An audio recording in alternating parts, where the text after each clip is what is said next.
খারাপ নারী চেনার 3টি উপায় রয়েছে। কিছু কিছু নারী আমাদের সমাজে আছে, অনেকে আছে আলহামদুলিল্লাহ ভালো, 5টা আঙ্গুল কিন্তু সমান না। আবার কিছু কিছু নারী আছে এমন যারা খুবই বাজে ধরনের হয়ে থাকে। এই সকল নারীদের থেকে আমাদেরকে দূরে সরে আসতে হবে। এবং আপনার আত্মীয় স্বজনদের ভিতরে যদি এরকম কাউকে পান, তাহলে অবশ্যই তাকে ভালো হওয়ার জন্য নসিহত করবেন। কেননা এই 3টি জিনিসের মাধ্যমে একটা নারীর ভিতরে তার যে বাজে ব্যবহারগুলো আছে সেগুলো প্রকাশ পেয়ে থাকে। নাম্বার 1, 1 নাম্বার হচ্ছে কথাবার্তার মধ্যে কোনো লজ্জা না থাকা। এগুলো কিন্তু নারীদের স্বভাব নয়। অবশ্যই নারীদের ভিতরে লজ্জা থাকবে, নারীদের ভিতরে লাজুকতা থাকবে, এটাই হচ্ছে নারীদের সৌন্দর্য। কিন্তু যেই নারীর ভিতরে কথাবার্তায় কোনো লাজুকতা নাই, লজ্জা নাই, যেটা সেটা মুখে আসে সেটাই মানুষের কাছে বলে ফেলে, আপনি কে হন এটার দিকে খেয়াল না করেই আপনার সামনে এমন ধরনের কথা বলে যেটা লজ্জাজনক একটা কথা, এটা সে লজ্জা না বলেই, লাজুকতা না থাকা অবস্থায় সেই কথাগুলো যদি বলে ফেলে, তাহলে মনে করবেন তার ভিতরে একটু সমস্যা রয়েছে। এবং অবশ্যই আমাদেরকে নারীদের থেকে প্রয়োজনীয় কথাবার্তা যদি না থাকে, যেটা একেবারেই প্রয়োজন সেগুলো দ্বারা কথা বলা যাবে, কিন্তু অপ্রয়োজনীয় ভাবে কোনো ধরনের কথাবার্তা বলা যাবে না। এই বিষয়টি কি খেয়াল করতে হবে।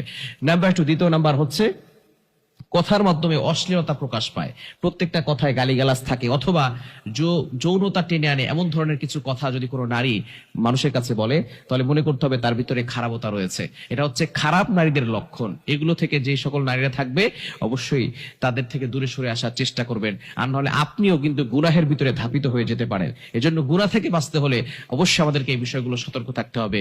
এবং 3 নাম্বার হচ্ছে খুবই গুরুত্বপূর্ণ বিষয়, গভীর রাতে যেই সকল নারীরা আপনাকে মেসেজ করবে, কল করবে, পরপুরুষের সাথে তো কোনো ভালো নারী কথা বলতে পারে না।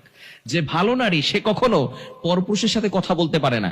যাদের ক্যারেক্টার খারাপ তারাই কিন্তু কেবলমাত্র পরপুরুষের সাথে কথা বলে। এবং গভীর রাতে যদি আপনাকে কেউ কল দেয়, কোনো নারী, অথবা মেসেজ করে, কথা বলতে চায় এবং অশ্লীল কথা বলতে চায়, এই ধরনের নারী থেকে আমাদেরকে দূরে সরে আসতে হবে এবং হারাম কাজ থেকে আমরা দূরে সরে আসবো। কেননা হারামের ভিতরে কোনো আরাম নাই, আল্লাহ তাআলা হালালের ভিতরে আরাম রেখে দিয়েছেন। আল্লাহ পাক রব্বুল আলামিন এই জিনা ব্যভিচার থেকে দূরে সরে আসতে বলে দিয়েছেন। আল্লাহ পাক রব্বুল আলামিন পবিত্র কোরআনুল কারীমের ভিতরে নিজে বলে দিয়েছেন। পবিত্র কোরআনুল কারীম খোলেন, সূরা বনী ইসরাঈলের ভিতরে 32 নম্বর আয়াতে আল্লাহ বলছেন, ওয়ালা তাকরাবুজ জিনা ইন্নাহু কানা ফাহিশা, ইউ শাল নট কমিট অ্যাডাল্টারি, তোমরা ব্যভিচারের কাছেও যেও না। যেখানে আল্লাহ পাক রব্বুল আলামিন শিরকের ব্যাপারে বলছেন তোমরা শিরিক করো না, কিন্তু এই জিনার ব্যাপারে বলেছেন তোমরা ব্যভিচারের কাছেও যেও না।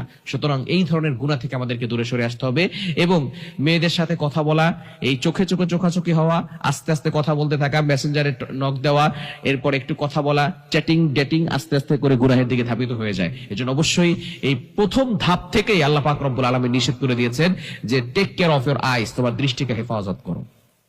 18 নম্বর পারার 12 নম্বর পৃষ্ঠার 6, 7, 8, 9 নম্বর লাইনগুলোতে আল্লাহ তাআলা জানিয়ে দিয়েছেন পুরুষ এবং নারীদের কথা।